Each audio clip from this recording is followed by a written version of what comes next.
François Lerosier, je suis médecin généraliste. Présente-toi. Oui, pardon, Alain Dérault, moi je suis médecin conseiller, médecin du sport, médecin conseiller à la direction régionale jeunesse et sport de Basse-Normandie. Julien Gendre, je suis éducateur médico-sportif à la CAMI Sport et Cancer du Calvados, co-responsable du comité départemental avec monsieur Martial Lange qui a créé ce comité il y a un peu plus de 2 ans maintenant. Donc, Winston Churchill, à qui on demandait, mais quel est le secret de votre dynamisme, de votre formidable vivacité? Il répondait, nos sports. Donc, s'il avait fait du sport, on aurait peut-être gagné la guerre plus vite, je ne sais pas. Je voudrais rappeler simplement que il y a pas si longtemps que ça, aux gens qui étaient malades, quelle que soit leur maladie, on leur disait surtout reposez-vous. Aujourd'hui, on leur dit faites du sport. Un patient à qui, en cardiologie, on pose 2 stents sur les coronaires, on les remet très vite sur un tapis roulant, on leur fait faire du vélo très vite. Un patient diabétique, on leur demande de faire du sport. Il en est de même dans un patient atteint d'une maladie cancéreuse. Je voudrais simplement rappeler le parcours d'un patient atteint d'une maladie néoplasique que vous connaissez bien, mais je vais le faire assez brièvement. On les voit dans nos cabinets de médecine générale ou à l'hôpital. On sent qu'il y a quelque chose qui ne va pas et on détecte une maladie cancéreuse, soit parce qu'on avait des signes cliniques, soit par hasard. C'est-à-dire, par hasard, sur une mammographie de dépistage où on découvre un cancer du rein chez un patient à qui on avait demandé un scanner lombaire pour une lombalgie. Donc ce sont des patients qu'on va confier à des équipes très spécialisées dans des hôpitaux, dans des cliniques, pour affiner le diagnostic, pour faire de l'imagerie. Là, ça va être un parcours difficile. Et je dirais que sur un corps déjà mis à mal par le cancer, il va aussi être mis à mal par les thérapeutiques. Pourquoi? Parce qu'une tumérectomie pour un cancer du sein, partiel ou une mastectomie totale, c'est lourd. Un curage ganglionnaire, c'est lourd, avec un lymphœdème, avec un bras qui marchera mal après.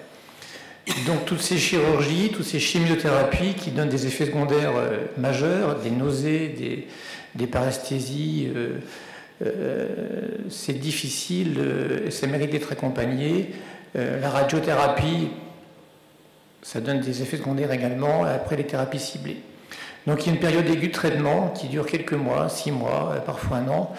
Et chez ces patients fatigués à plus d'un titre, mis à mal à la fois physiquement et moralement, sont arrivés depuis quelques années des soins de support qui accompagnent les patients face à ce parcours extrêmement long, difficile et complexe. Et dans ces soins de support, il y a entre autres l'activité sportive. Alors je voudrais dire simplement un message très court, c'est que oui, nous devons recommander à ces patients de faire du sport. Je ne reviendrai pas sur les nombreuses études qui prouvent le bénéfice de l'activité sportive, tant en matière de prévention, parfois même dans les périodes aiguës de traitement, mais aussi dans les périodes chroniques. Il faut savoir qu'aujourd'hui, une maladie cancéreuse peut être guérie, mais nous pouvons vivre aussi 10 ans, 15 ans, ou voire plus longtemps, avec une maladie cancéreuse métastasée, stabilisée. Nous avons tous dans nos clientèles un patient qui a un cancer du rein métastasé, qui a une qualité de vie acceptable. Donc ces patients, nous devons les accompagner. C'est le rôle des médecins dans les hôpitaux, mais c'est aussi le rôle des médecins généralistes, car nous sommes très près d'eux et nous sommes bien souvent les interlocuteurs médicaux qu'ils viennent voir en premier. Alors l'activité physique, il y a quelques mots-clés. Elle doit être adaptée à leur état physique qui est souvent mauvais, des tendinites, des douleurs diffuses, des nausées, un amaigrissement, une fonte de la masse musculaire. Donc elle doit être adaptée avec un sport adapté. Elle doit être faite encadrée par des éducateurs spécialisés. À ce titre, il existe un diplôme universitaire, on va peut-être nous parler M. Gendre tout à l'heure. Et elle doit être prescrite. Et c'est là où je voudrais faire passer un message, qui est une demande en quelque sorte. Je trouve que cette activité physique qui fait partie des soins de support et de l'accompagnement dans le traitement long et difficile d'une maladie cancéreuse doit être mieux connue des prescripteurs que sont les médecins. Nous avons encore un travail d'information à faire. Chez les médecins hospitaliers, certains la connaissent très bien, mais aussi chez les médecins généralistes de terrain. Nous devons les informer et nous devons surtout en faciliter la prescription. On a beaucoup parlé avec Xavier de cela à plusieurs reprises.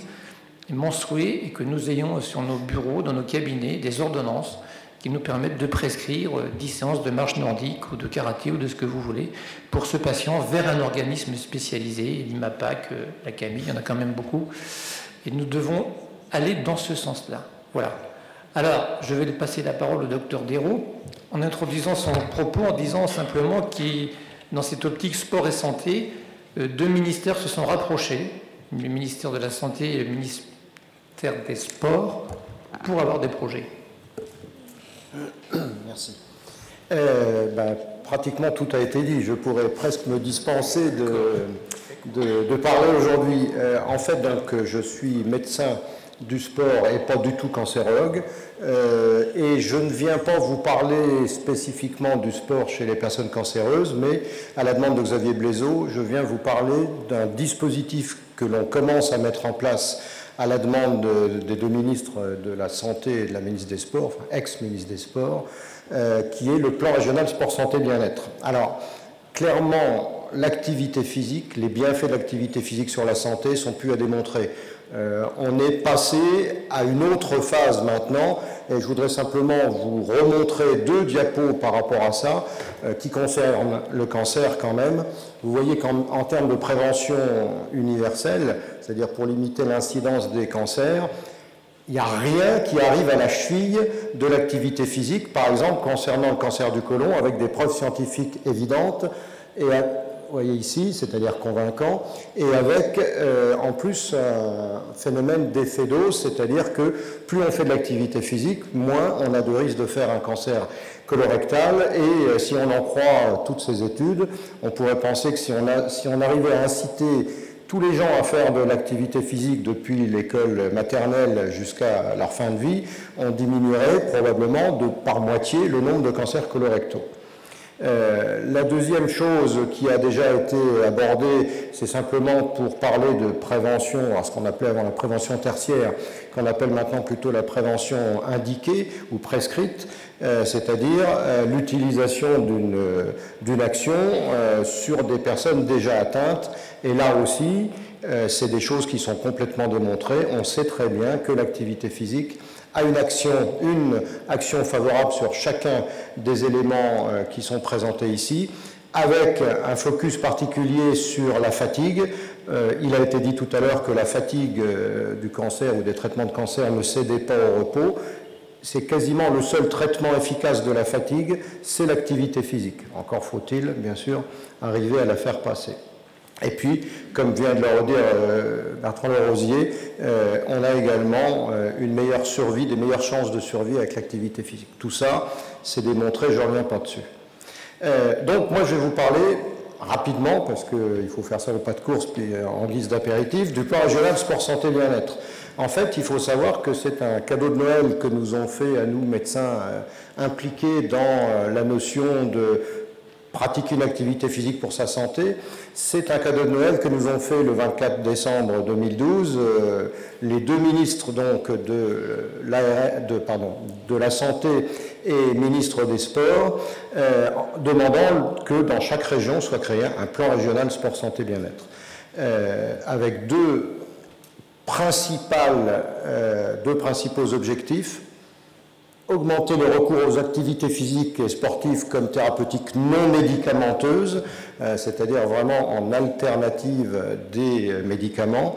Et donc là, on est plutôt dans la prévention prescrite. Et en termes de prévention universelle, eh bien, c'est augmenter le recours, les recommandations d'activité physique par toutes les personnes qui, à un moment donné, encadrent les personnes, les patients potentiels. Et ça, c'est plutôt de la prévention universelle.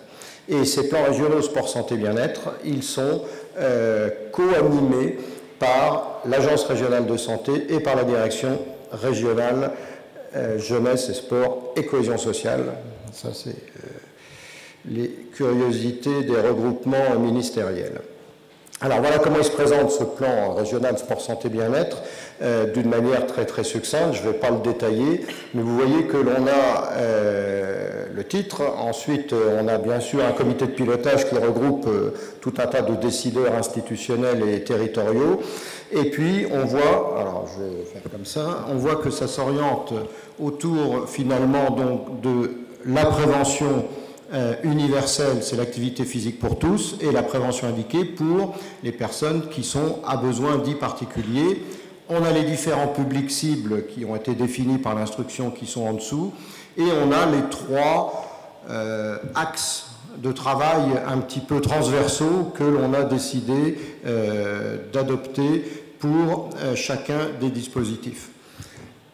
Alors, ce plan a commencé à être mis en œuvre en 2013 et bien sûr ça a commencé par une phase diagnostique. Et en fait, moi, ce que je voudrais vous montrer aujourd'hui, c'est surtout finalement les difficultés que l'on a à la mise en œuvre de ce plan. On s'est rendu compte dans la partie diagnostic qu'il y avait trois grands intervenants ou trois groupes d'intervenants que sont les encadrants potentiels, c'est-à-dire les éducateurs sportifs, les entraîneurs, tout ce qui est monde associatif sportif. On a ce qu'on a appelé les recommandeurs parce qu'il y a essentiellement bien sûr les médecins, les prescripteurs, mais c'est également les infirmières, ça peut être les kinés, ça peut être les pharmaciens, enfin bref, c'est tous les gens qui à un moment donné sont au contact de patients. Et puis on a bien sûr les patients.